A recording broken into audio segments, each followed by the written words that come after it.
వందనములు. దయమేడ నీ పాదములకు వందనములు తండ్రి.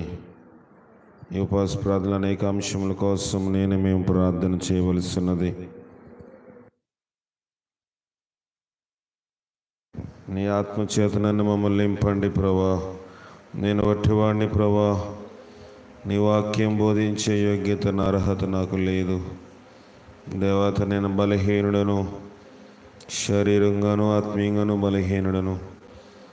శరీరంగాను ఆత్మీయంగాను వట్టివాడిని ప్రభాత. నేను నీకు లేనని ఒక్కసారి మీరు జ్ఞాపకం చేసుకుని దర్శించు. ఇక్కడ దేవతండ్రి నెల్లూరు ప్రాంతంలో మా చెరపాలెం సంఘంలో జరుగుతున్న ఉపవాస కూడికలను మీరు జ్ఞాపకం చేసుకుని బలపరచుము దేవతండ్రి. రెండు ప్రాంతంలో రాబోయే దినాల్లో క్రిస్మస్ జయకరంగా జరుగుట కృప దయచేసి బలపరచండి ప్రభా. దేవా, నీవు మమ్మల్ని విడిచిపెట్టే దేవుడు కాదు, మమ్మల్ని సంరక్షించే దేవుడు ప్రభా తండ్రి. మీరే మమ్మల్ని జ్ఞాపకం చేసుకుని బలపరచుము తండ్రి. దేవా, అలాగే దేవా కరుణ కోసం ప్రార్థన చేయుచున్నాము. బిడ్డకి వివాహం త్వరగా ఒకటి కృప దయచేసి భద్రపరచుము తండ్రి. అలాగే దేవా తండ్రి, అనేకమైన అంశాల కోసం మేము ప్రార్థన చేస్తూ ఉన్నాము. ప్రార్థనకి మీరు జవాబు దయచేయండి. జయం ఆరోగ్య విషయమై ప్రార్థన చేస్తున్నాం. బిడ్డ భయంకరమైన క్యాన్సర్తో బాధపడుతూ ఉంది, నొప్పితో బాధపడుతూ ఉంది. దేవా, బిడ్డను లోకముల బాధ అనుభవించడం కంటే లాజరు వలె ఇప్పుడు అతడు ఇక్కడ నెమ్మది పొందుచున్నాడని దేవా లాజరు విషయమే చెప్పినట్లుగా ఒకవేళ నీ చిత్తమైతే ఆ బిడ్డను నీ యొక్క సముఖంలో చేర్చుకోవడానికి, నీ రాజ్యమునకు వారసురాలు కావటానికి దేవా తండ్రి మీరే బిడ్డను మీరు సిద్ధపరచుము. నీ శక్తిని బలం బిడ్డకి మీరు దయచేయండి. అలాగే దేవా తండ్రి, అక్కడున్న దేవ బిడ్డను ఒక్కొక్కరిని జ్ఞాపకం చేసుకున్నాము. దేవా, నీ సహాయం చేత నింపి బలపరచుము. అక్కడెక్కడ చర్చ అవసరతలు త్వరగా పూతాడు కృప దయచేయండి. దేవా, నీ సహాయం చేత నింపండి ప్రభా. దేవా, నీ ఆత్మ చేత నింపి దర్శించుము, బలపరచుము తండ్రి. దేవా, అనేక మంది ప్రార్థన సహాయం కోరుతూ ఉన్నారు. ఇక్కడున్న వ్యక్తులకు ఆరోగ్యం బలం శక్తి దయచేయండి. బ్లెస్సింగ్ ఆరోగ్యం దయచేయండి. ఈ దిన ఉదయ కాలమందు దేవా ఏలూరు నుంచి మా ప్రియ సహోదరుని యొక్క బిడ్డ దేవ దివ్య ఫోన్ చేసి ప్రార్థన చేయించుకున్నది. బిడ్డకి దేవ నూతన సంవత్సరం ఇచ్చిన విధానంకై నీకు వందనములు. బిడ్డ పట్ల నీ అద్భుతమని ఆశ్చర్యకార్యం మీరు జరిగించండి. తన భర్త విషయంలో, కంటి విషయంలో కూడా మీరు ముట్టుము, ఆరోగ్యము శక్తి దయచేయండి. అలాగే ఆశ తన యొక్క యజమానురాలు కూడా మార్చుము. ఆ బిడ్డకు ఆరోగ్యం బలం శక్తి దయచేయండి. ఆ బిడ్డకి దేవుని ఎరిగిన బిడ్డ ఒక దేవసాటి అనే సహాయం మీరు దయచేసి బలపరచము. సచివత కూడా ఫోన్ చేసి బిడ్డకు అనారోగ్యం ఉందని ప్రార్థన చేయమని చెప్పింది. ప్రార్థన పోగొట్టుకోవద్దని చెప్పి ఉన్నాను ప్రభాతని. లైవ్లో అయిన బిడ్డ ఏకీభవించి దేవతని రాజసువాత వినగలట కృప దయచేయండి. బిడ్డ కూడా ఆరోగ్యం బలం శక్తి దయచేయండి. దేవాన్ని సహాయం చేత నింపండి, బలపరచండి ప్రభా. ఎవరిని మీరు విడిచిపెట్టే దేవుడు కాదు. ప్రతి ఒక్కరిని మీరు జ్ఞాపకం చేసుకోను. ఇంకెంతోమంది ప్రార్థన సహాయం కోరుతూ ఉన్నారు. వారికి నీ సహాయం దండిగా అందించి బలపరచుము తండ్రి. నీ బలమైన ఆత్మచేత నింపండి. దేవా, నువ్వు మమ్మల్ని విడిచిపెట్టే దేవుడు కాదు.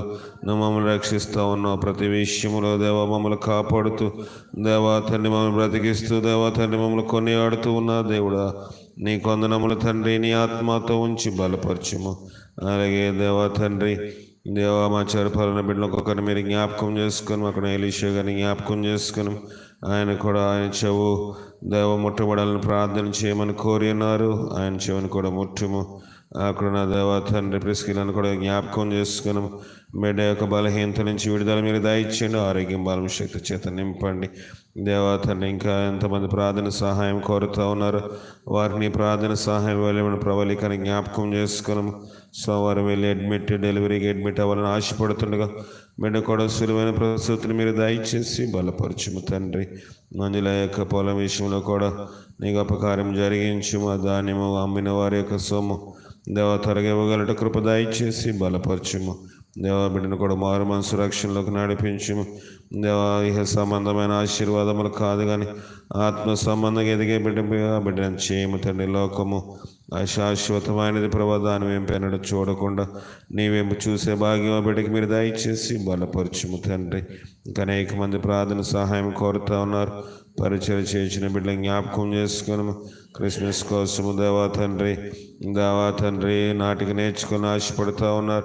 దేవా తండ్రి అక్కడ ఇక్కడ క్రిస్మస్ ఘనకరంగా జయకరంగా అద్భుత రీతిగా నీకు దేవా తండ్రి ఘనత తెచ్చే విధముగా నీ స్వాత ప్రకటించే విధముగా జరుగుటకు సహాయం దయచేసి బలపరచుము తండ్రి. నీ ఆత్మచేతనాన్ని మమ్మల్ని నింపండి. లైవ్ ద్వారా వాక్యం ఉండిన ప్రతి బిడ్డ జ్ఞాపకం చేసుకున్నాము. మా సహోదరు హైదరాబాద్ నుంచి సూర్యవతి గారిని కూడా జ్ఞాపకం చేసుకుని బిడ్డకు ఆరోగ్యం దయచేయండి. తన కుమారుడు ఈ యొక్క వివాహ విషయంలో సహాయం దయచేయండి. మారు మనసు రక్షణలోకి నడిపించము. ఆ కుటుంబంలో వస్తున్న ప్రతి శోధన నుంచి మీరే విడుదల దయచేసి బలపరచుము తండ్రి. దేవా మేము ఎలా ఉండాలో మాకు నేర్పించుము. దేవా తండ్రి ప్రార్థనకు వచ్చిన వారి బట్టి వందనాములు.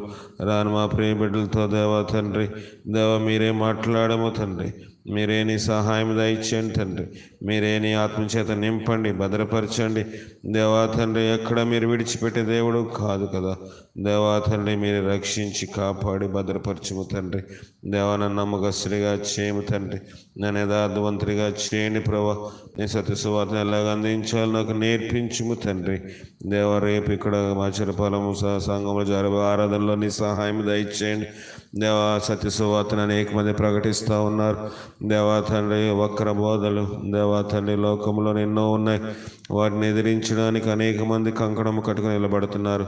వారు చేసిన అదృహత్తరమైన పనిలో వారు నిలబడి చేయనప్పుడు వారికి అనేక మంది సహాయంగాను ఉంట కృప దయచేసి బలపరచుము. నీ ఆత్మచేత నింపండి ప్రభా. నీ కృపగల ఆత్మ నాకు మాకు దయచేయండి. లోకంలో మీరు పోరాడినది దేవా తండ్రి ఎవరితో మీరు పోరాడుతున్నారో దాని విషయమైన మాకు తేటగా మాట్లాడుతున్న విధానంకై నీకు వందనములు. ఈ ఆత్మచేత నన్ను మమ్మల్ని నింపండి. ప్రార్థనాత్మతో ఉంచండి. నాకు ఆరోగ్యం బలం శక్తి దయచేయండి. గృహ సమస్యలు సేవ సమస్యలను నటించుకొని విడుదల దయచేసి బలపరచుము. నన్ను నమ్మకస్తుడిగా చేయండి. నీ నామం ఎరిగి జీవించుటకు నీ కృపగల ఆత్మచేత నన్ను దర్శించి బలపరచండి ప్రభువా. అనేక మంది ప్రార్థన సహాయం కోరుతూ ఉన్నారు. వారికి ప్రార్థన సహాయం రానివ్వండి.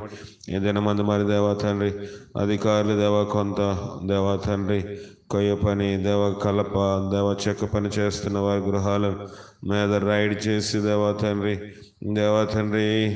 ఉన్నారు. వారిని జ్ఞాపకం చేసుకుని ఆ కుటుంబాలకు ఆదరణ దయచేయండి. తండ్రి పేదలైన కుటుంబాలను దర్శించుము తండ్రి. వారి గృహంలో జరిగిన ఆ నష్టం మీరు తండ్రి పూడ్చండి, బలపరచండి. మీరే దర్శించి లేవనెత్తండి.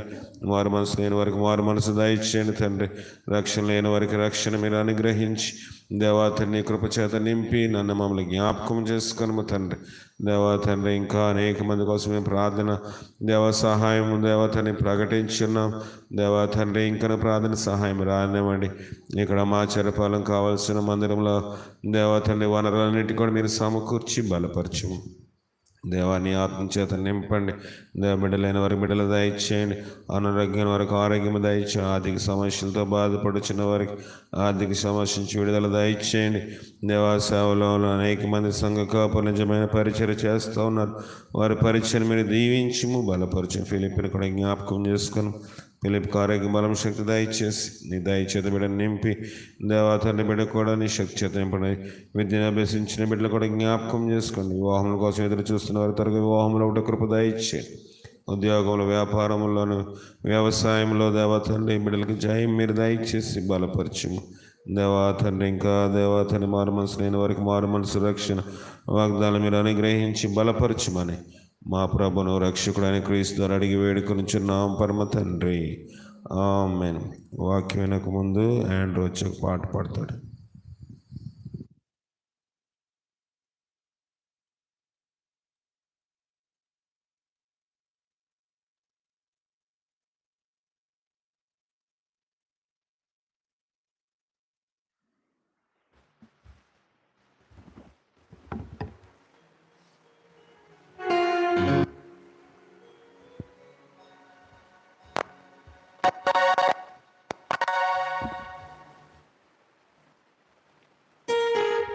డెబ్బై ఒకటో పాట. 71.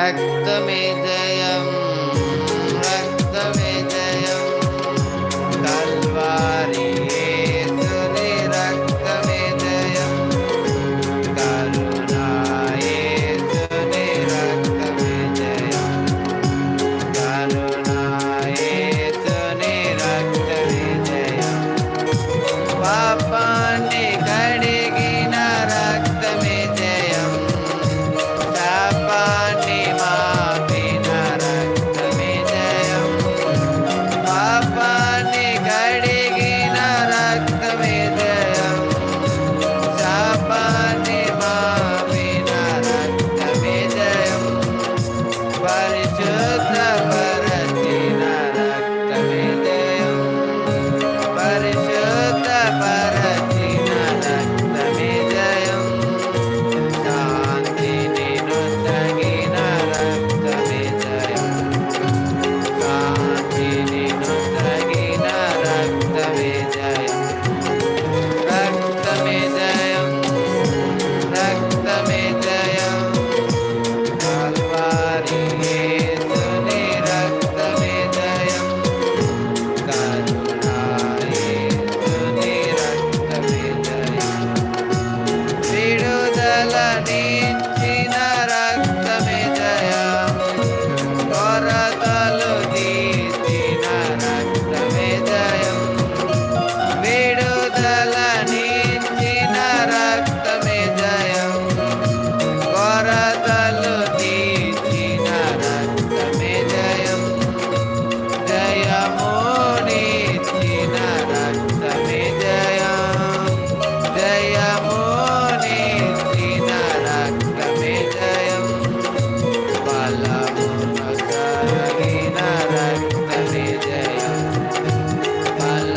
బలమునొసగిన రక్తమే జయం, రక్తమే జయం, రక్తమే జయం, కల్వారి యేసుని రక్తమే జయం, కరుణా యేసుని రక్తమే జయం, కరుణా యేసుని రక్తమే జయం, దేశము తీసిన రక్తమే జయం, ప్రేమతో నింపిన రక్తమే జయం, వేషము తీసిన రక్తమే జయం, ప్రేమతో నింపిన రక్తమే జయం, అధికారమొసగిన రక్తమే జయం, అధికారమొసగిన రక్తమే జయం, ఆశ్రయదుర్గమైన రక్తమే జయం, ఆశ్రయదుర్గమైన రక్తమే జయం, రక్తమే జయం, రక్తమే జయం, కల్వారి యేసుని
ప్రభువైన యేసుక్రీస్తు మీ అందరికీ వందనాలు. దేవుని వాక్యం చూసుకుందాం. 2 పేతురు రాసిన గ్రంథము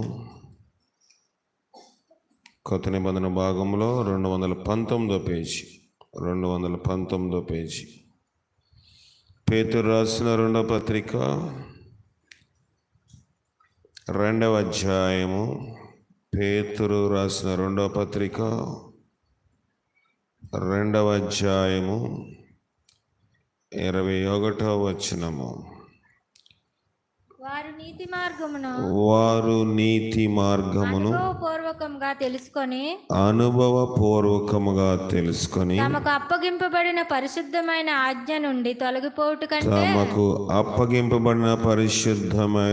ఆజ్ఞ నుండి తొలగిపోవుట కంటే ఆ మార్గమును అనుభవపూర్వకంగా తెలియకుండుటే వారికి మేలు. సరిపోతుందండి. లోకములో క్రైస్తవ సమాజమునకు దేవుని ఎరిగినటువంటి వారికి దేవుడు ఒక ఖండితమైన మాట పేతురు ద్వారాగా సంఘానికి రాయిస్తూ ఉన్నాడు. సంఘము నీతి మార్గమును అనుభవపూర్వకంగా తెలుసుకొని, మనకి అనేక సార్లు వాక్యము తెలుస్తూ ఉంది, వాక్యం మనము నేర్చుకుంటూ ఉన్నాము. వాక్యము అనుభవపూర్వకముగా అంటే వాక్యం బోధించినప్పుడు దానిని గాయకున్నప్పుడు మనుష్యులు ఏ రీతిగా ఆశీర్వదించబడుతున్నారో, మనుషులు ఏ రీతిగా దీవించబడుతూ ఉన్నారో, మనుషులు ఏ రీతిగా మేలు పొందుతున్నారో మనము సజీవ సాక్ష్యాలు అనేకమైనవి వింటున్నామా, వింటలేదా? వింటున్నాం. మన సంఘముల వారు సాక్ష్యం చెప్పవచ్చు, లేకపోతే లోకములోని అనేక సంఘముల్లో ఉన్న అనేక మంది క్రైస్తవులు కూడా సాక్ష్యములు చెప్పవచ్చు. కొన్నిసార్లు సాక్ష్యం మనం వినకపోవచ్చు, లేకపోతే చూడకపోవచ్చు. కానీ మనకి ఈ తరంలో జరిగిన అనేకమైన సాక్ష్యములు యొక్క భక్తుల యొక్క జీవితములు మనకి ఎదుట లిఖితపూర్వకంగా ఉంచబడి ఉన్నవి. కనుక సాక్ష్యము అనేది చాలా ప్రాముఖ్యమైనది. అనుభవము తీసుకొచ్చేది సాక్ష్యము. గెరాసేన ప్రాంతం వాడు ప్రభు దగ్గరికి వచ్చినప్పుడు, అతని దగ్గరికి వచ్చినప్పుడు, ప్రభువా నాతో నీకు ఏమి పని, నన్ను ఈ దేశము నుంచి తోలివేయవద్దని అడిగాడు. తర్వాత దేవుడు అపిత్రాత్మలు ఆ మనిషిని విడిచిపోయేటట్లుగా చేసినప్పుడు ఆ దెకపోలియా ప్రాంతం అంతా కూడా అతని సాక్ష్యము చెప్పాడు. తర్వాత అతని జీవితం అయిపోయింది. మరొక ప్రాంతమునకు, సమరయ ప్రాంతమునకు ఆయన ప్రయాణమై వచ్చినప్పుడు మార్గ మధ్యలో ఉన్నప్పుడు ఆయనకి ఏమేసిందంట? ఏమేసింది? దాహం వేసింది. ఇప్పుడు లేక అప్పుడు షాపులు లేవు, దుకాణాలు లేవు. అందరూ మంచినీళ్ళు తాగాలి, లేదా మజ్జిగ తాగాలి, లేకపోతే నిమ్మకాయ నీళ్ళు తాగాలి. అంత ఇచ్చేవాళ్ళు ఎవరు అక్కడ లేరు. ప్రభు సుకారు అనే ఊరికి వచ్చినప్పుడు యాకోబు త్రవించిన బావి దగ్గర ఆయన కూర్చున్నప్పుడు ప్రభు అక్కడికి ఒక స్త్రీ వచ్చింది. మిట్ట మధ్యాహ్నం వేళ కొండ పట్టుకొని వస్తే ప్రభు ఆ స్త్రీని పరామర్శించి, అమ్మా దాహమునకు కొంచెము నీళ్ళు నాకు దయచే అంటే, ఆమంది, అయ్యా నువ్వు పెద్ద కులస్తుడివి, నేను చిన్న కులస్తురాలిని, నేను సమరయురాల్ని, నీవు యూదుడవు, యూదులు సమరయులతో సాంగత్యము చేయరు, నువ్వు ఎలాగో సాంగత్యం చేస్తా ఉన్నావు, నీకు ఇది తగదు, నువ్వేదో నాతో మాట కలపాలనుకుంటున్నావేమో. ఆమెకు ఉద్దేశ్యము తాను ఒక జీవిత విధానములో ఫెయిల్యూర్ అయిపోయిన స్త్రీ. ఆమెకి అప్పటికి 5 పెళ్ళిళ్ళు అయ్యాయి. 5 నా ముంచుకోలేదు కానీ 5 వివాహాలు అయ్యాయి ఆమెకి. చనిపోయారో, విడాకులు తీసుకున్నారో, విడిచిపెట్టేశారో, ఈమె విడిచిపెట్టారో తెలియదు కానీ జీవితంలో 5 పెళ్ళిళ్ళు చేసుకున్న తర్వాత డబ్బు లేదు కనుక 6వ వాడిని వివాహము చేసుకోకుండా ఉంచుకున్న జీవితంలో జీవిస్తూ ఉంది. అలాంటి ఆమెతో ప్రభు అన్నాడు, అమ్మా నేను ఎవరో నీకు తెలిస్తే నీవు నిత్య జీవమునను నన్ను అడుగుతావు. నేను ఇచ్చే నీళ్ళు త్రాగువాడు మరి ఎన్నడను దప్పిగొనడు. సరే, నాకు కావాలి ఆ నిత్య జీవము, మళ్ళీ ఎన్నడో దాహమేని ఆ నీరు నాకు కూడా కావాలి. అయితే ఒక షరతు, నీ భర్తను నీవు తీసుకుని రా. నువ్వు ఒక్కదాని వస్తే నేను ఇవ్వను, నువ్వు ఒక్కదానివే చేస్తే నేను చేయను. ఎక్కడికైనా మనం వెళ్ళాలనుకుంటే కుటుంబం అంతా వెళ్ళాలనుకుంటాం. భార్య అనుకుంటుంది భర్తతో వెళ్ళాలని, భర్త అనుకుంటాడు భార్యతో వెళ్ళాలని. మంచిదే. ప్రభు కూడా సమరయ స్త్రీకి నిత్య జీవమునకు ఊరెడి నీటి బుగ్గ ఆమెలో ఉబ్బుగుచుండు నీరు ఇవ్వాలంటే ప్రభు నీ పెనిమిటిని తీసుకుని రా. ప్రభు అలా చెప్పినప్పుడు ఆమె ఏమందంటే, ఆమె ప్రభువా నాకు పెనిమిటి లేడు, నాకు భర్త లేడయ్యా. ప్రభు అన్నాడు, నువ్వు సత్యమే చెప్పితివి. నీకు భర్త లేడన్న విషయం కరెక్టే. ఇంట్లో ఎవరు మడతాళ్ళతో ఉంటే వాళ్ళ భర్తలు అవుతారా? కారు కదా. నీకు 5 పెనిమిట్లు ఉన్నారు.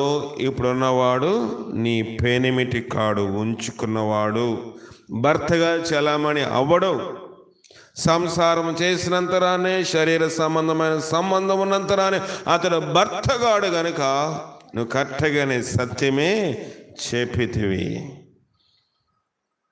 ఎప్పుడైతే ఈ విషయాలన్నీ ప్రభు సమరయ స్త్రీతో చెప్పాడో ఆమె కుండ అక్కడే విడిచిపెట్టి ఆ ప్రాంతమునకు వెళ్ళి, రండి, నేను చేసినవన్నీ నాతో చెప్పినవాడు అక్కడ ఉన్నాడు. ఆయన మెస్సియ కదా, ఆయన రక్షకుడు కదా.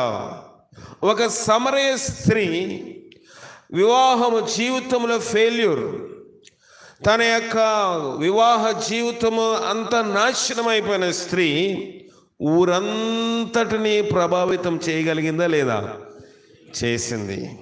మనమైతే, అయ్యా నాకు డబ్బు లేదండి, నాకు ఆస్తి లేదండి, నేను చెప్తే ఎవరంటారండి, నా కుటుంబమే సరిలేదు, నా జీవితమే సరిలేదు, నా బ్రతికే సరిలేదు, నాకు సొసైటీలో, నాకు సమాజంలో విలువ లేదు, ఈ విలువ లేని నా మాటలు ఎవరంటారండి. ఏదో బ్రతికినంత కాలము కాటికి వెళ్ళే వరకు, శ్మశానానికి వెళ్ళే వరకు, లేకపోతే సమాధికి వెళ్ళే వరకు ఇలా బ్రతికేస్తాను, సరిపోద్దులే, కాలవ్యాపనం చేసేస్తాను అని మనం అనుకుంటాము. దాన్ని మనము వదిలిపెట్టేస్తాం, వదిలేస్తాం. కానీ సమరయ స్త్రీ ఆ ఊరు వారందరినీ యేసు ప్రభు దగ్గరికి తీసుకొచ్చింది. ఎంతమందిని తీసుకురాగలుగుతున్నాం మనం దేవుని దగ్గరికి? సమరయ స్త్రీ ప్రభు దగ్గరికి అంతమందిని తీసుకురాగలిగిందంటే ఆమె మాటలను అనేక మంది ఏం చేశారు? నమ్మారు. నేను చేసినవన్నీ నాతో చెప్పాడు. లోకములో నా జీవితము ఉదయకాలము నీళ్లు తోడుకోవడానికి వెళ్తే ప్రజలు చూసి, మనుషులు చూసి 5 చేసుకుందరా అంటారు అని నేను ఉదయకాలమందు ప్రజలందరూ, ఊరి వారందరూ నీళ్లు చేదుకునే సమయంలో ఆ బావి దగ్గరికి, నూతి దగ్గర నేను వెళ్ళటం లేదు. సాయంకాలం వెళ్ళేటప్పుడు నేను వెళ్ళటం లేదు. ఎవరు లేనప్పుడు, ఎవరికి కనబడిన సమయంలోని నేను ఒంటరిగా వెళ్ళి త్వరగా నీళ్లు చేదుకొని ఇంటికి వచ్చేస్తున్నాను.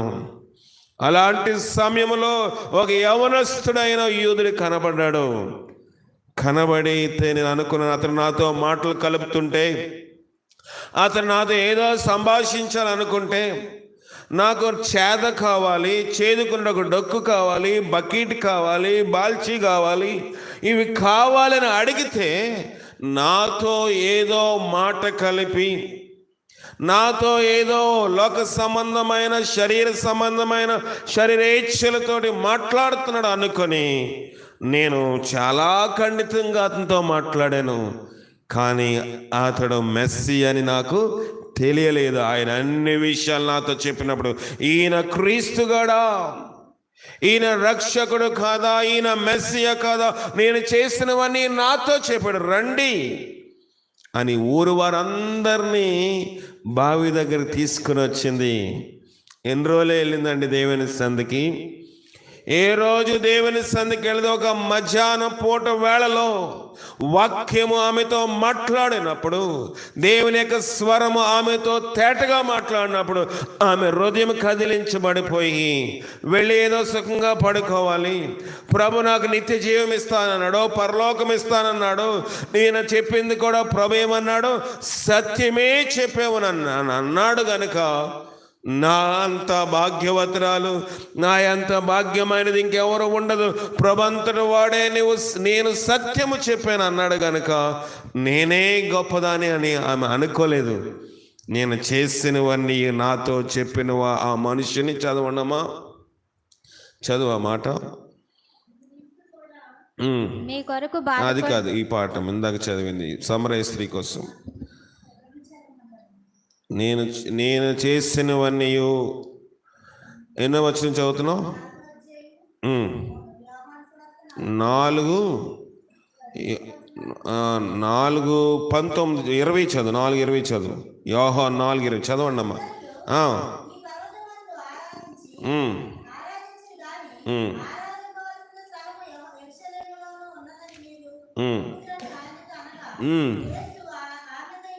ఆమెతో ఇట్లా నేను అమ్మా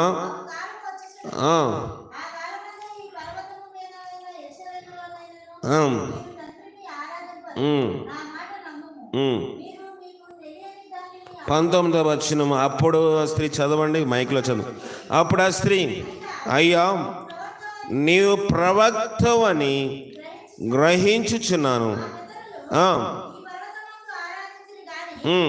ఆరాధింపవలసిన స్థలము యెరూషలేములో ఉన్నదని మీరు చెప్పుదురని ఆయనతో అనగా, యేసు ఆమెతో ఇట్లా నేను, అమ్మా ఒక కాలము వచ్చుచున్నది, ఆ కాలమందు ఈ పర్వతము మీదనైనను యెరూషలేములోనైనను మీరు తండ్రిని ఆరాధింపరు, నా మాట నమ్ముము, నా మాట నమ్ముము. మీరు మీకు తెలియని దానిని ఆరాధించువారు, మేము మాకు తెలిసిన దానిని ఆరాధించువారము, రక్షణ యూదులలో నుండియే కలుగుచున్నది. అయితే 29వ వచనము, 28వ వచనం. ఆ స్త్రీ తన కొండను విడిచిపెట్టి ఊరిలోనికి వెళ్ళి, మీరు వచ్చి నేను చేసినవన్నీ నాతో చెప్పిన మనిషిని చూడండి, ఈయన క్రీస్తుగాడా అని ఆ ఊరి వారితో చెప్పగా, వారు ఆ ఊరిలో నుండి బయలుదేరి ఆయన యొద్దకు వచ్చుచుండిరి. సరిపోతుంది. ఊరి వారందరూ ప్రభు దగ్గరికి ఎక్కడికి వస్తున్నారంట? కొండ దగ్గరికి వస్తారు. ఏ టైంలోని? మధ్యాహ్న సమయమందు. మనం అనుకోవచ్చు అనుకూల సమయమందు, అనానుకూల సమయమందు కూడా సువార్తను ప్రకటించడానికి ఏ టైము లేదు. ఇది మధ్యాహ్నకాల సమయం కదా, ఎవరు వస్తారో మనం ఏదో చెప్పావు కానీ, అయితే ఆయన ఉండమని సాయంకాలం కలుద్దాం, మీటింగ్ పెడదాం అని అనలా.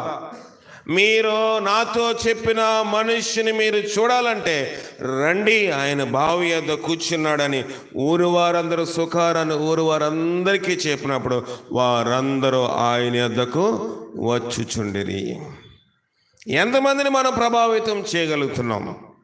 మన సాక్ష్యము, దేవుడు నా జీవితాన్ని మార్చాడు, దేవుడు నా బ్రతుకును మార్చాడు, దేవుడు నా జీవితంలో ఈ ఘనకార్యము చేశాడు, దేవుడు నా జీవితంలో అద్భుతము చేశాడు. రండి. ఎక్కడికైనా లోకంలో వాటికైతే తీసుకెళ్తాం కదా మనం.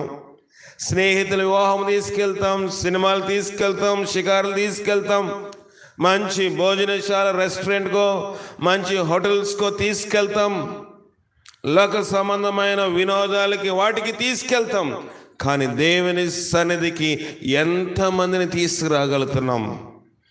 లోకంలో అనేక మంది ఉన్నారు, లోకంలో అనేక మంది దేవుని చేత అద్భుతములు జరిగించబడి మేలు పొందిన అనేక మంది ఉన్నారు. వారి గురించి రాయబడలేదు, ఎందుకంటే వారు ఒక్క మనిషిని కూడా దేవుని యొద్దకు తీసుకురాలేకపోయారు. ఈ సమరయ స్త్రీ ఒక సమరయురాలై ఉండి లోకంలో అంటరాని ఒక నీచమైన లోక సంబంధముగా ఆ ప్రాంతంలో ఎవరో నీచముగా ఏంచే జాతిలో పుట్టినప్పటికీ ఆమె తన జాతి ప్రజలందరికీ, తన వర్గంలో ఉన్న వారందరికీ దేవుని వాక్యమును సూటిగా ప్రకటించి మిట్ట మధ్యాహ్నం బావ దగ్గరికి వస్తా ఉన్న యొక్క సన్నివేశం మనకు కనబడుతూ ఉంది. ఇక్కడ ప్రభు అందుకే పేతురుతో అంటున్నాడు, వారు నీతి మార్గము అనుభవపూర్వకంగా తెలుసుకున్నారు. ఎవరు సమరయ స్త్రీ తెలుసుకుంది. లేకపోతే ఇంకెవరు తెలుసుకున్నారు? గెరాసీన ప్రాంతం వాడు తెలుసుకున్నాడు. లేకపోతే ఇంకెవరు తెలుసుకున్నారు? బుధవారం విన్నాం కదా, 9 మంది కుష్ఠరోగులు, 10 మంది కుష్ఠరోగులు కూడా ఏం చేసుకున్నారంట? నీతి మార్గము అనుభవపూర్వకంగా తెలుసుకున్నారు. కానీ ఎంతమంది వచ్చారు ప్రభు దగ్గరికి? ఒక్కడే వచ్చాడు. 10 మంది స్వస్థపడ్డారు, మిగతా 9 ఏరి ఈ అన్యుడే వచ్చాడు. లోకంలో అన్యులు మేలు పొందుతూ ఉన్నారు, లోకంలో దూరస్తులు మేలు పొందుతూ ఉన్నారు. దేవుని వాక్యము గృహాల్లో కూడా బైబిల్ చదవలేని వారు, ఎందుకంటే గృహంలో ఎన్నో రకమైన కట్టడలు వరకు ఉంటాయి.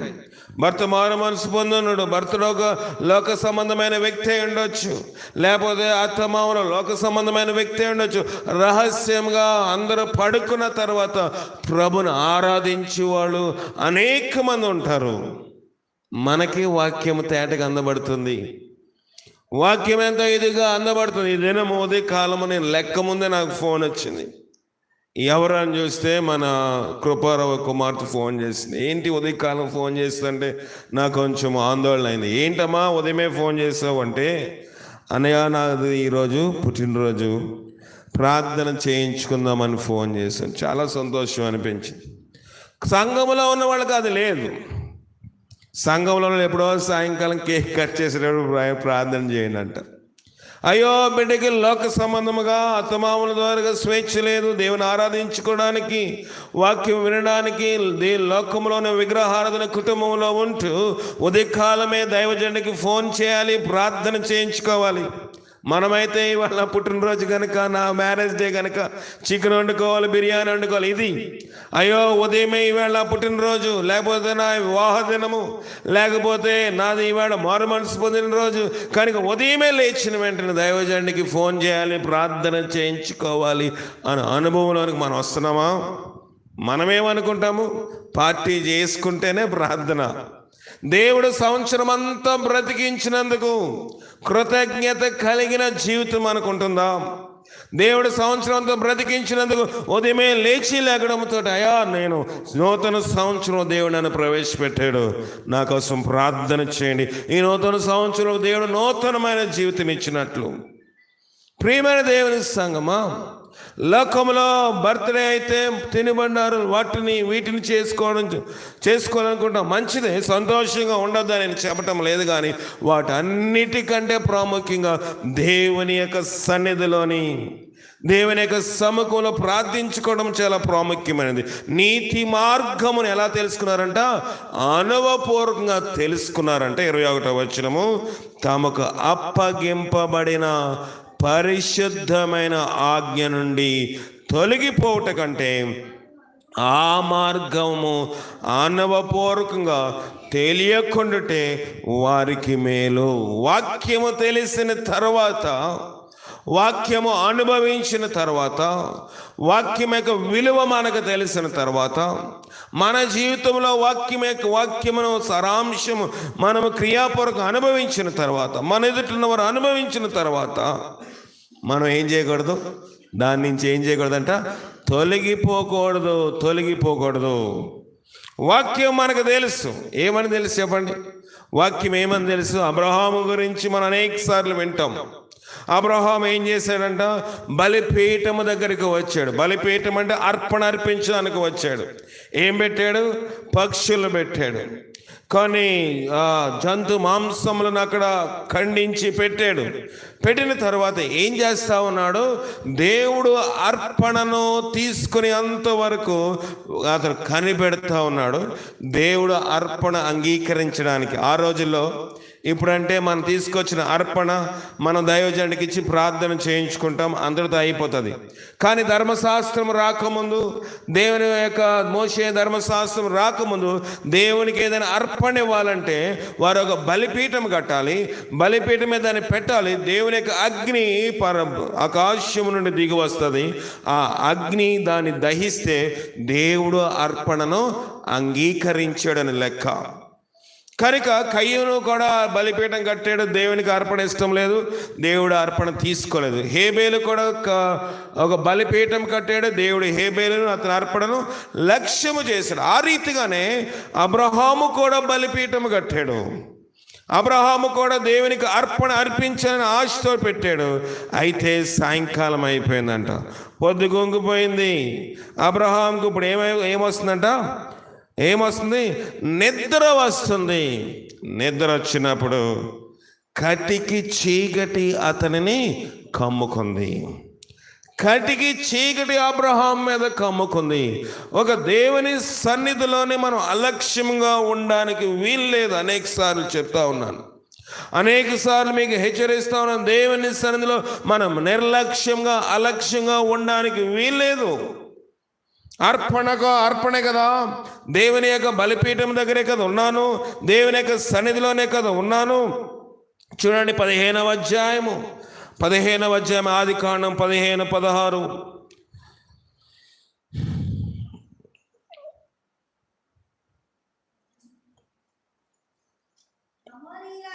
15:11 నుంచి చదవండి. గెద్దల కళేబార మీద వాలినప్పుడు అబ్రహాం వాటిని తోలివేశాను. ప్రొద్దుగుంకుపోయినప్పుడు అబ్రహామున గాఢ నిద్రపోయాను. భయంకరమైన కటికి చీకటి అతని కమ్మగా ఆయన నీ సంతతి వారు తమది కాని పరదేశమందు నివసించి ఆ దేశమునకు దాసులుగా ఉంటారు. ఏం తప్పు చేశాడు? పక్కోళ్ళు తీసుకొచ్చి అర్పణ పెట్టాడా? దొంగ సొమ్ము ఏమైనా పెట్టాడా? అర్పణ తీసుకొచ్చి ఏం చేశాడు? నిద్రపోయాడు. దేవుని సన్నిధిలో మనం నిద్రపోతే మనం అనుకోవచ్చు, నా కాలం అయిపోయింది, నేను వృద్ధాప్యం అయిపోయానని. మనము చేసిన దానికి ఎవరు అనుభవిస్తారు? మన బిడ్డలు అనుభవిస్తారు. మనము చేసిన దానికి మన కుటుంబస్తులు అనుభవిస్తారు. అబ్రహాం బాగానే వెళ్ళిపోలేదా? బాగానే చనిపోయాడు. నిండు వృద్ధాప్యమందు ముసలితనంలో బిడ్డను కానీ ఊరు వారందరూ శారాకి నవ్వు కలుగజేసి బాగానే అయిపోయింది అతని జీవితము. అతని జీవితంలో పెద్ద కష్టాలేమి లేవు, 1-2-3 పర్యాయములు తప్ప. ఒకసారి లోతుతో చిన్న తగాదా వచ్చింది, ఇబ్బంది వచ్చింది. లోతు భార్య అంటే తన యొక్క కోడలు. లోతు భార్య ఏమవుతుంది? కోడలు. ఉపస్తంభం అయిపోయింది, ఏడ్చుంటాడు అబ్రహాము, ప్రేమ గలవాడు కనుక. లోతు తన కుటుంబం నాశనం అయిపోయి కొన్ని దినాలు ఏడ్చుంటాడు. కొన్నిసార్లు ఆ దేశపు రాజు తన భార్యను తీసుకెళ్ళిపోయినప్పుడు మొర్ర పెట్టాడు. ఆ టైంలో కొంత ఏడ్చాడు, కానీ మిగతా సమయం అంతా అబ్రహాము సంతోషంగానే ఉన్నాడు. కానీ ఎప్పుడైతే బలిపీఠం దగ్గర నిద్రపోయాడో, ప్రార్థనలోని మొగాను వచ్చిందో, ప్రార్థనలు ఎప్పుడైతే ప్రొద్దుగుంకు వేళ నిద్ర వచ్చిందో, ఏమైతుందంటే అతని చుట్టూ కటికి చీకటి కమ్ముకుంటుంది. క్రైస్తవుల ఆత్మీయ మర్మము మనం తెలుసుకోవాల్సిన విషయం ఏంటంటే, ప్రార్థనలోని నిద్ర వస్తే తెలియకుండా సాతాను మన కుటుంబాన్ని ఆవరిస్తుంది. అది నా మాటలు కాదు, అబ్రహాము జీవితం మనకు చెప్తున్న మాటలు. అబ్రహాము తద్వారా అతను బాగానే ఉన్నాడు, అతని కుటుంబం బాగానే ఉంది, అతను నిండు వృద్ధాప్యం చనిపోయాడు. కానీ తన బిడ్డలు, తన కుమారుడు బాగానే ఉన్నాడు, ఇస్సాకు బాగానే ఉన్నాడు. యాకోబు తరం వారు, ఆ 12 గోత్రముల వారు ఎక్కడో తెలియని దేశానికి వెళ్ళి దాసులుగాను బానిసలుగా అమ్మబడిపోయారు. ప్రియమైన దేవుని సంగమా, అబ్రహాముకి ఆస్తి లేదా? ఇశ్రాయేలుకి ఆస్తి లేదా? యాకోబుకి ఆస్తి లేదా? రూబేను గోత్రమునకు, బెన్యామీను గోత్రమునకు, ఇంకా మిగతా గోత్రములకు, లేవి గోత్రములకు ఆస్తి లేదా? ఎంతో సమృద్ధైన ఆస్తి ఉంది. కానీ ఒకానొక దినమందు ఆహారము కోసం వారు ఆశపడవలసి వచ్చినప్పుడు, ఇంకొకరి మీద ఆధారపడవలసి వచ్చినప్పుడు, వారు ఆస్తి ఉన్నప్పటికీ ఆస్తి ఉన్న ఎలా బ్రతికారంటే వాళ్ళంతా బానిసలుగా బ్రతికారు. ఆస్తి ఉందని మీరు ఎలా చెప్తారు అనవచ్చు. ఎందుకంటే ఇశ్రాయేలు మళ్ళీ తిరిగి ప్రయాణం వస్తూ ఉన్నప్పుడు మోషే 40 రోజులు కనబడకుండా ఆ పర్వతం మీద ఉపవాస ప్రార్థన చేస్తూ ఉన్నప్పుడు వాళ్ళందరి దగ్గర ఏముందంట? వాళ్ళందరిలో ఒకే మాట ఉంది, మోషే కనబడలేదు, దేవుడు కనబడలేదు. ఆ ఐగుప్తు దేశంలో అయితే పెద్ద పెద్ద విగ్రహాలు ఉంటాయి, మాకు కూడా విగ్రహం కావాలి. అయితే మీ చెవులకి ముక్కులకు ఉన్నాయని తీసుకొచ్చి ఇక్కడ పెట్టండి. ఉందా? ఆస్తి లేదా? బంగారం ఉందా లేదా? ఉన్నాయి, బంగారం ఉంది, గొడ్లు ఉన్నాయి, దాస జనాంగం ఉంది, ఎన్నో మేకలు, ఎన్నో గొర్రెలు, విస్తారమైన సమృద్ధి ఉంది. కానీ ఎలా బ్రతికారంట? దాసులుగా బ్రతికారు. బానిసత్వపు జీవితము. లోకంలో మనము కూడా అనుకోవచ్చు, అనుభవపూర్వకంగా వాక్యము తెలిసిన తర్వాత, వాక్యం మనకి వినబడిన తర్వాత నువ్వు అనుకోవచ్చు, పర్వాలేదులే వాళ్ళు బాగానే ఉన్నారు కదా, పర్వాలేదులే వాళ్ళు బాగానే ఉన్నారు కదా. వాక్యము తెలియని వాళ్ళ విషయంలో, దేవుని సువార్త తెలియని వాళ్ళ విషయంలో దేవుడు చూసి చూడనట్లుగా ఊరుకుంటాడు. అందుకే ప్రభువు అన్నాడు, అజ్ఞాన కాలమందు దేవుడు ఎలాగున్నాడంట? దేవుడు చూసి చూడనట్లుగా ఊరుకున్నాడు. కానీ ఇప్పుడు అందరూ అంతటా ఏం పొందాలి? మారు మనసు పొందాలి. అందరూ అంతటా మారు మనసు పొందాలి. నీతి మార్గం అనుభూర్వంగా అనుభవించాం. బాల్యకాలంలో చూసాం, మన తల్లిదండ్రుల ద్వారా చూసాం, మన పితృల ద్వారా చూసాం, సాక్ష్యాలు వింటున్నాము. దేవుని సువార్త అనేక మంది చెప్తా ఉన్నారు. మన ముందే అన్యులుగా ఉన్నవారు క్రైస్తవులుగా మార్చబడి సాక్ష్యాలు చెప్తా ఉన్నారు. ఇంత సాక్ష్య సమూహము మనకి మేఘం వలె ఉండి ఇంత సువార్తను ప్రకటిస్తూ ఉంటే మనం అనుభవపూర్వకంగా తెలుసుకుని తొలగిపోటు కంటే ఆ మార్గము అనుభవపూర్వకంగా తెలుసుకోకుంటే మేలు. ఎందుకంటే కిందనే అంటున్నాడు 22వ వచనము, ముగించేద్దాము. కుక్క తన వాంతికి తిరిగినట్టును కడగబడిన పంది బురదలో దొరినట్లు మళ్ళినట్టును అను నిజమైన సామెత చెప్పున వీరికి సంభవించను. కుక్క ఏం చేస్తుందంట? వాంతుకు కక్కిన దానికి చూస్తుంది. పంది ఎంతో శుభ్రము చేసినా ఎక్కడికి పోతుందంట? మళ్ళీ బురదలోనికే పోతుంది. ఆ రీతిగా ఉందా మన క్రైస్తత్వము? వాక్యము తెలిసిన మనము అనుభవపూర్వకంగా వాక్యము, దైవపూర్వకంగా వాక్యము నీ దైవజనుడి ద్వారా, నీ సేవకుడి ద్వారా, నువ్వెక్కడున్నప్పటికీ, నువ్వే సంఘములో ఉన్నప్పటికీ, ఏ సహవాసంలో ఉన్నప్పటికీ, ఏ ప్రాంతంలో ఉన్నప్పటికీ, ఏ దేశంలో ఉన్నప్పటికీ, ప్రియమైన దైవ జనాంగమా, ప్రభు మాట్లాడుతూ ఉన్నాడు. నీకు సువార్త ఎంతో అనుభవపూర్వకంగా విత్తబడి నీవు దాన్ని అనుభవపూర్వకంగా తెలుసుకుని ఉన్నావు. ఇప్పుడు దాంట్లో నువ్వు తప్పిపోతే కుక్క వాంతికి తిరిగినట్లే నీ జీవితం కూడా. ఒకవేళ నువ్వు తప్పిపోతే ఒక పంది తనకు మునికి వెళ్ళినట్లే నీ జీవితం కూడా కడగబడి కూడా ప్రయోజనం లేకుండా పోతా ఉంది. నీతిమంతుడు ఏం చేశాడంట? తన నీతిని ఆధారము చేసుకుని ఏం చేశాడంట? పాపము. చూడండి, దేవుని వాక్యం చూసి ముగించేద్దాము.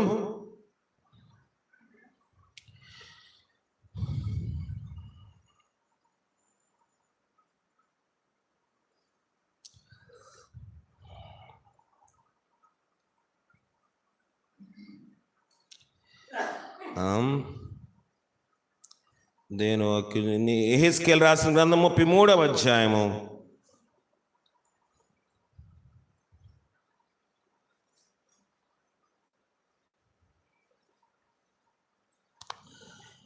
18వ వచనము. నీతిమంతుడు తన నీతిని విడిచి పాపము చేసిన ఆ పాపమును బట్టి మరణమునందును, దుర్మార్గుడు తన దుర్మార్గతను విడిచి నీతి న్యాయములను అనుసరించిన వాటిని బట్టి అతడు బ్రతుకును. యెహోవా మార్గము న్యాయము కాదని మీరు ఎరుగుచున్నారే. ఇశ్రాయేలీయులారా, మీలో ఎవని ప్రవర్తనను బట్టి వారిని శిక్ష విధించవని చదవండి అమ్మ.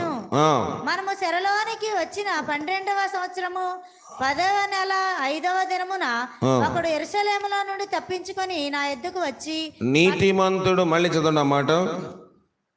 నీతి న్యాయములను నీతిమంతుడు, నేను చెప్పిన వచనము, నీతిమంతుడు తన నీతిని విడిచి పాపము చేసిన యెడల, ఏం చదవండి, నీతిమంతుడు తన నీతిని విడిచి పాపము చేసిన యెడల ఆ పాపమును బట్టి అతడు మరణమునందును, మరియు దుర్మార్గుడు తన దుర్మార్గతను విడిచి మరియు నీతి న్యాయములను అనుసరించిన ఎడల వాటిని బట్టి అతడు బ్రతుకును. అతడు ఏం చేస్తాడంట? బ్రతుకును. నీతిమంతుడు తన నీతిని విడిచి పాపము చేసిన ఎడల అతడు ఏమవుతాడంట? మరణము. మరణం అంటే ఏంటి? మరణం అంటే నరకము. మరణం అందరికీ వస్తుంది. మరణం లేకుండా ఎవరైనా ఉంటామా?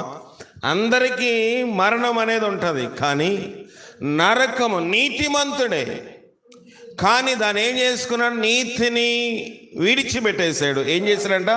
పాపము చేస్తే అతని యొక్క నీతి కార్యములు ఏమైపోతాయంట?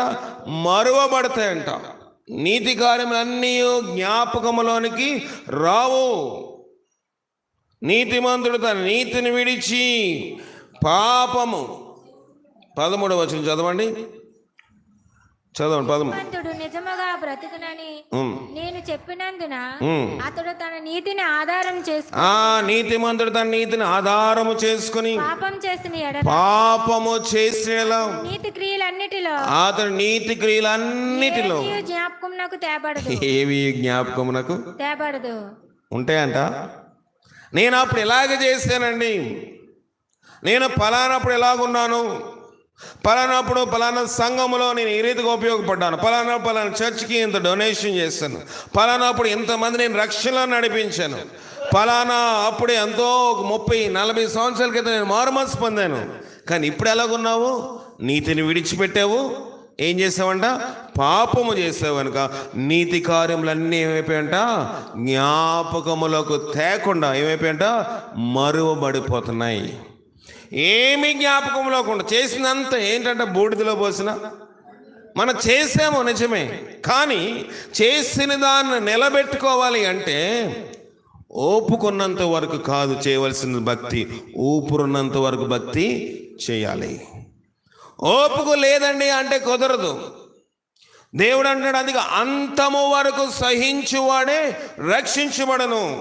కొన్నిసార్లు అనిపిస్తుంది, నేను ఇంత చేశాను కదా, నేను ఇంత చేసిన తర్వాత ఏదైనా దుష్కార్యము చేస్తే నేను చేసినవన్నీ ఏమైపోతాయి?